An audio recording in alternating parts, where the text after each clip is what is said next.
दोस्तों 9 दिसंबर को हमारा कक्षा 11वीं का अर्थशास्त्र इकोनॉमिक सब्जेक्ट का अर्धवार्षिक परीक्षा का पेपर है। सबसे पहला पेपर रहने वाला है, इसलिए लगातार दोस्तों मैं आपको तैयारी कराते जा रहा हूं। पहले ही दोस्तों मैंने आपको इंपॉर्टेंट क्वेश्चन कवर करा दिए हैं, साथ ही दोस्तों हम क्या है पेपर के माध्यम से क्वेश्चन देखते जा रहे हैं। पार्ट 1 वीडियो आ चुकी है। पार्ट 1 में दोस्तों मैंने आपको क्या है सही विकल्प पूरे बता दिए थे, साथ ही रेगिस्तान कवर करा दिए थे, सही जोड़िए बता दिए, समझा दी थी और एक शब्द एक वाक्य में उत्तर देख लिए थे, सत्तासद भी बता दिए थे। साथ ही प्रश्न क्रमांक 6वें से लेकर प्रश्न क्रमांक 15वें तक दोस्तों मैंने आपको कवर करा दिया था। प्रश्न क्रमांक 6वें से लेकर प्रश्न क्रमांक 15वें तक आपके 2 अंकी वाले प्रश्न रहते हैं। ओके, इस वीडियो में दोस्तों हमें क्या है, ये आपका पार्ट 2 है। इस वीडियो में हमें क्या है प्रश्न क्रमांक 16 से लेकर आपके फाइनल लास्ट तक क्वेश्चन देखने हैं। ओके, तो आपके 3 अंकी वाले और 4 अंकी वाले प्रश्न रह गए थे। इस वीडियो में दोस्तों हम कवर करने वाले हैं, ध्यान से देखिएगा। पार्ट 1 अभी तक नहीं देखा है जाकर जरूर देखिएगा। इसी वीडियो के पिन कमेंट में आपको क्या है वीडियो की लिंक दे रहा हूं, तो जाकर जरूर देखिएगा। तो चलिए दोस्तों स्टार्ट कर लेते हैं। तो दोस्तों हमारा प्रश्न क्रमांक 16 है, प्राथमिक एवं द्वितीयक आंकड़ों में अंतर स्पष्ट कीजिए। अथवा क्वेश्चन हमसे पूछा जा रहा है निम्न आवृत्ति विवरण का बिंदु रेखीय चित्रण कीजिए। बिल्कुल सिंपल रहता है, बिंदु आपको जो भी इसकी क्या बनाना है, बिंदु रेखीय चित्रण बनाना है। चलिए हम दोनों क्वेश्चन को समझ लेते हैं। तो प्राथमिक और हमें क्या है द्वितीयक आंकड़ों में अंतर बताना है। प्राथमिक समांक या द्वितीयक समांक भी कह सकते हैं। तो पहले तो आपको प्राथमिक आंकड़े और द्वितीयक आंकड़े की परिभाषा याद करके रखनी है। 2 नंबर में पूछा जाता है, अंतर आपके 3 नंबर में आता है। तो प्राथमिक आंकड़े मौलिक होते हैं, अनुसंधान करता है क्या स्वयं एकत्रित करता है, जबकि जो द्वितीयक आंकड़े होते हैं मौलिक नहीं होते हैं, ये किसी भी व्यक्ति या संस्था द्वारा पूर्व काल में ही एकत्रित किए जा चुके होते हैं। फिर प्राथमिक समांकों के समाकलन में धन, समय, परिश्रम, बुद्धि का अधिक प्रयोग करना पड़ता है, क्योंकि इसमें हम क्या है जो अनुसंधान करता है वो स्वयं आंकड़े एकत्र करने जाता है, तो इसमें पैसा भी लगता है, समय भी लगता है, अपनी बुद्धि भी लगती है। जबकि द्वितीयक आंकड़ों में क्या है ना धन, समय व श्रम की बचत होती है, क्योंकि इसे पहले से ही प्रकाशित रूप से होते हैं, क्योंकि ये पहले से मिल जाते हैं, डायरेक्ट हमें मिल जाते हैं, इसलिए कोई भी दिक्कत नहीं होती है। आगे नेक्स्ट है, प्राथमिक आंकड़ों के प्रयोग में सावधानी की कम आवश्यकता होती है, द्वितीयक आंकड़ों के प्रयोग में सावधानी की बहुत आवश्यकता होती है। क्यों आवश्यकता होती है? क्योंकि हम किसी दूसरे व्यक्ति के आंकड़े ले रहे हैं, हो सकता है उसने गलती की हो, इसलिए हमें इसमें क्या है बहुत ज्यादा सावधानी बरतनी पड़ती है। जबकि प्राथमिक आंकड़े हम क्या है स्वयं एकत्रित करते हैं, इसलिए हमें क्या है हमें पता रहता है हमने क्या लिखा है, क्या कैसा किया है, इसलिए हमें इसमें क्या है सावधानी की कम आवश्यकता होती है। आगे अथवा हमसे क्वेश्चन पूछा जा रहा है, ये हमको दिया है आंकड़े दिए हुए हैं, हमें इसका बिंदु रेखीय चित्रण करना है। बिल्कुल सिंपल रहता है, किस प्रकार से रहने वाला देखिए, ये इस प्रकार से आपको बनाना है। एक साइड आपका नीचे रहने वाला बच्चों की संख्या, फिर ऊपर रहने वाला परिवारों की संख्या। बच्चों की संख्या 1 2 3 4 5 6 इस प्रकार से लिखा हुआ है। परिवारों की संख्या यहाँ आपका देख सकते हैं 5 का ऐसे ले लिया हमने रेशियो, तो 5 10 15 आपका इस प्रकार से रहने वाला है। बस आपका पहले वाला है, पहले में क्या है 5, तो पहले का आपको 5 इस प्रकार से रहने वाला है, दूसरे का आपका रहने वाला 7, दूसरे का 7 इस प्रकार से रहने वाला है। ओके, इस टाइप से आपको बनाना पड़ता है, तो स्क्रीनशॉट आप लेकर प्रैक्टिस भी कर सकते हैं। आगे देख सकते हैं, आगे दोस्तों हमारा प्रश्न क्रमांक 17 आ जाता है, बहुलक के दोष लिखिए। अथवा में हमसे क्वेश्चन पूछा जा रहा है, निम्नलिखित समांकों या आंकड़ों से मध्यिका ज्ञात कीजिए, इनके में क्या है मध्यिका निकालिए। चलिए देख लेते हैं, बहुलक के दोष देख लेते हैं, बहुत ज्यादा इंपॉर्टेंट है, प्रीवियस पेपर में आ चुका है। तो दोस्तों आपको माध्य, मध्यिका, बहुलक तीनों की दोस्तों आपको परिभाषा याद करके रखनी है, साथ ही इनके दोष और इनके गुण तैयार करके रखना है। यहाँ से अक्सर क्वेश्चन पूछे जाते हैं, कई बार मध्यिका के गुण आ जाते हैं, ओके, समांतर माध्य के गुण आ जाते हैं, उसके दोष आ जाते हैं, बहुलक के दोष पूछे जा रहा है, तो इस टाइप का क्वेश्चन अक्सर बनता है, हमेशा ही बनता है, तो ये टॉपिक आपको जरूर तैयार करके रखने हैं। माध्य, मध्यिका, बहुलक की परिभाषा, माध्य, मध्यिका, बहुलक के गुण और दोष। तो दोस्तों में क्या है बहुलक के दोष बताने, बहुलक के कोई आपके 3 दोष। पहला है बहुलक एक अनिश्चित अस्पष्ट माध्य है, ये मैंने दोस्तों अभी आपको क्या है आपको ऑब्जेक्ट में भी समझाया था। ओके, फिर नेक्स्ट है पदों की आवृत्तियां समाप्त होने पर इसे ज्ञात करना कठिन होता है। नेक्स्ट है बहुलक सभी पदों पर आधारित न होने के कारण इसका बीज गणितीय विवेचना संभव नहीं है। ये 3 आपके दिए हैं बहुलक के दोष, एकदम अच्छे से आपको तैयार कर लेना है, अभी आपका वार्षिक परीक्षा में भी क्वेश्चन आ चुका है। आगे देख लेते हैं, आगे अथवा हमसे क्वेश्चन पूछा जा रहा है कि हमको ये सब आंकड़े दिए हुए हैं, तो इन आंकड़ों का क्या निकालना, मध्यिका निकालिए। मध्यिका यानी है मध्यिका यानी मध्य का अंक, बीच वाला हमें निकालना पड़ता है अंक। तो इसके लिए हम मध्यिका निकालने के लिए जो भी आंकड़े दिए हैं उन्हें दोस्तों हमें क्या है आरोही या अवरोही किसी एक क्रम में जमाना पड़ता है। ओके, कोई एक क्रम में आपको जमा लेना है, तो यहाँ हमने क्या है मूल्यों को आरोही क्रम में जमा लिया है। ओके, आरोही क्रम में जमा लिया है, इस प्रकार से रहने वाला है। अब सबसे पहले वाला आपका कम, फिर उससे ज्यादा, फिर उससे ज्यादा, फिर उससे ज्यादा, ये आपका क्या है आरोही क्रम। ओके, तो ये हमने इस प्रकार से जमा लिया क्रम से। ओके, इसके बाद दोस्तों क्या फॉर्मूला क्या होता है, फॉर्मूला होता है n+1/2।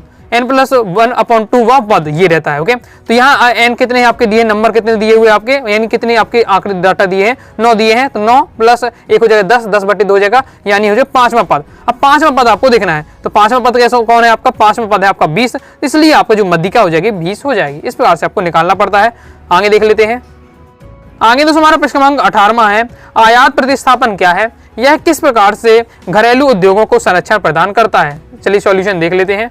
तो आयात प्रतिस्थापन हमारा क्या है, आयात प्रतिस्थापन से अभिप्राय किसी आयात की जाने वाली वस्तुओं घरेलू उत्पादन द्वारा प्रतिस्थापन करना है। उदाहरण के लिए विदेशों में निर्मित वाहनों का आयात करने के स्थान पर होने का भारत में निर्मित करने के लिए उद्योगों को प्रोत्साहित किया जाए। यानी आयात प्रतिस्थापन का मतलब है कि जो जो चीजें हमें क्या है दूसरे देशों पर निर्भर है, हम जिन जिन चीजों के लिए उन ओके, मान लीजिए कोई कार है तो कार वो हमारे देश में नहीं, हम दूसरों से मंगा रहे हैं, तो आयात प्रतिस्थापन का मतलब है कि जो भी हमें आइटम चाहिए वो दूसरे देशों से न मंगा कर उसे अपने ही देश में बनाया जाए, अपने ही जो उद्योग हैं ओके उन्हें क्या है प्रोत्साहन दिया जाए। इस नीति के अनुसार क्या है सरकार ने विदेशी प्रतिस्पर्धा से उद्योगों की रक्षा की है। संरक्षण के 2 प्रकार है, प्रशुल्क और कोटा, ये आपको दो प्रकार के ये दिए हुए हैं। क्योंकि क्वेश्चन पूछा जा रहा है कि यह किस प्रकार से घरेलू उद्योगों को संरक्षण प्रदान करता है, तो ये आपका दिया हुआ है, 2 पॉइंटों के माध्यम समझा गया है, तो यह आपको कर लेना है। आगे देख लेते हैं। आगे दोस्तों हमारा प्रश्न क्रमांक 18वें के अथवा में है, औपनिवेशिक शासन काल में कृषि की गतिहीनता का मुख्य कारण क्या है। तो सॉल्यूशन दोस्तों आपका इस प्रकार से रहने वाला है। औपनिवेशिक शासन काल में कृषि की गतिहीनता के मुख्य कारण निम्नलिखित थे। पहला है भूव्यवस्था, दूसरा है निम्न स्तर की तकनीकें, फिर आपका नेक्स्ट है छोटी एवं खंडित जोते। ओके, औपनिवेशिक शासनकाल कहलाता है अंग्रेजों का समय का। ओके, तो अंग्रेजों के समय में क्या है जो कृषि है वो क्या है दिन ब दिन गिरती चली गई। उसके मुख्य कारण क्या थे, तो भूव्यवस्था सही नहीं थी, निम्न स्तर की तकनीकें थी, ओके, टेक्नोलॉजी ज्यादा नहीं थी, साथ ही छोटी एवं खंडित जोते थी। ओके, तो ये आपका दिया हुआ है औपनिवेशिक शासन काल में कृषि की गतिहीनता के कारण। सिंपल आपका दिया हुआ, पढ़ते ही आपको समझ में आ जाएगा। इसकी सॉल्व आप ले सकते हैं और तैयार आपको कर लेना है।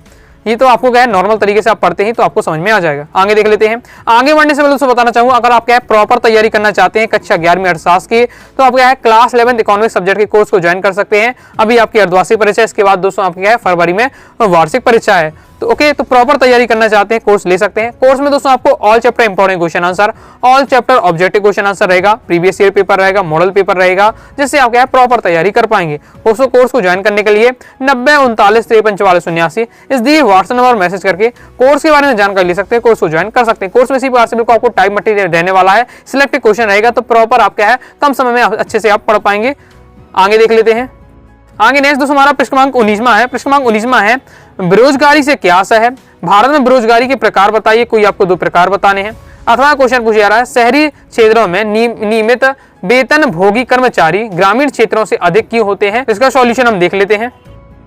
तो सॉल्यूशन क्या रहने वाला, बेरोजगारी पूछा जा रहा है। बेरोजगारी से अभिप्राय एक ऐसी स्थिति से है जब किसी देश में काम करने वाले सभी इच्छुक व्यक्तियों को प्रचलित मजदूरी दर पर काम नहीं मिलता है। ओके, मतलब जितना उसकी क्षमता है उससे कम उसे क्या है मजदूरी दर मिले, तो वो आपको क्या है बेरोजगारी की स्थिति रहेगा। प्रकार क्या है, कई प्रकार के होते हैं, कोई आपको 2 बताने की मौसमी बेरोजगारी होती है, दूसरी छिपी बेरोजगारी। मौसमी बेरोजगारी क्या है, यह बेरोजगारी मौसम, फैशन या रुचि संबंधित परिवर्तनों के कारण उत्पन्न होती है। छिपी बेरोजगारी में क्या है, यह बेरोजगारी प्राय कृषि क्षेत्र में पाई जाती है, जहां कृषि कार्य करने में जितने व्यक्ति चाहिए उससे अधिक उस कार्य को करने में लगे हैं, क्योंकि उनके पास और कोई कार्य नहीं है। जितने अधिक लोग उस कार्य को कर रहे हैं वो छिपे रूप में क्या है बेरोजगार है। ओके, ये आपका दिया हुआ है बेरोजगारी के प्रकार, सिंपल लैंग्वेज में दिया हुआ, तैयार कर लीजिएगा। आगे देख लेते हैं।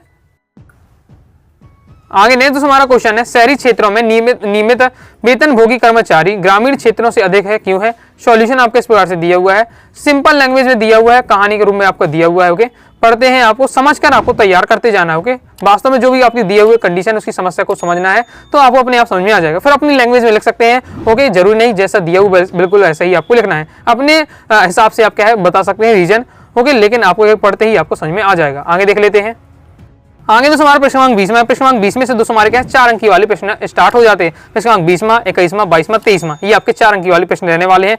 देख लेते हैं। प्रश्न क्रमांक हमारा 20वां है कि निम्नलिखित आंकड़ों से लघु विधि द्वारा समांतर माध्य ज्ञात कीजिए। समांतर माध्य हमें ज्ञात करना है, तो दोस्तों आपको समांतर माध्य, मध्यिका, बहुलक कैसे निकालना है ये भी आपको सीख लेना है, इनकी परिभाषा, इनके गुण, विशेषता, यहाँ से क्वेश्चन आपका हमेशा बनता है। ओके, समांतर माध्य निकालने की दोस्तों 3 विधियां होती है, लेकिन मेन आपकी क्या है लघु विधि आपकी सबसे आसान वाली होती है, लघु विधि वाली, तो उससे आपको क्या है इसको आपको सॉल्व करना है। चलिए देख लेते हैं। तो ये आपको किस प्रकार से निकालना पड़ता है, चलिए हम समझ लेते हैं। समांतर माध्य की गणना में लघु विधि द्वारा करनी है। तो ये आपको सबसे पहले तालिका बनानी पड़ती है, इस प्रकार से तालिका रहने वाली है। तालिका में सबसे पहले आपको जो अंक जो आपको दिए रहता है वो आपको लिखना है अंक। इसके बाद दोस्तों आपकी आवृत्ति या बारंबारता लिखना पड़ता है, और बारंबारता को आपको जोड़कर रख लेना है क्योंकि इसका क्या है आगे यूज होता है। इसके बाद दोस्तों में क्या है माध्य मूल्य निकालना पड़ता है, जिसे हम x कहते हैं। माध्य मूल्य कैसे निकालना पड़ता है, जो हमको ये दिया रहता है ओके वर्गंताल को जोड़ना है दोनों को और बटे 2 कर देना है तो हमारा निकाला जाएगा। जैसे 10 जीरो जोड़ेंगे 10 आएगा, 10 में बटे 2 करेंगे तो 5 आएगा, 10 और 20 जोड़ेंगे 30 आएगा, 30 बटे 2 करेंगे 15 आएगा, 20 प्लस 30 करेंगे तो आपका क्या आ जाएगा 50 आएगा, 50 का आधा करेंगे 25 आएगा। तो इस प्रकार से आपको क्या है माध्य मूल्य निकालना पड़ता है। इसके बाद दोस्तों आपको विचलन किसी को मानना पड़ता है, ओके विचलन मानना पड़ता है जिसे हम ए बोलते हैं। तो क्या कौन सा मानना पड़ता है, जो सबसे बीच वाला नंबर होता है उसे हम क्या विचलन मान लेते हैं। आपको 35 है तो 35 आपका विचलन हो जाएगा, ओके इस प्रकार से रहने वाला है।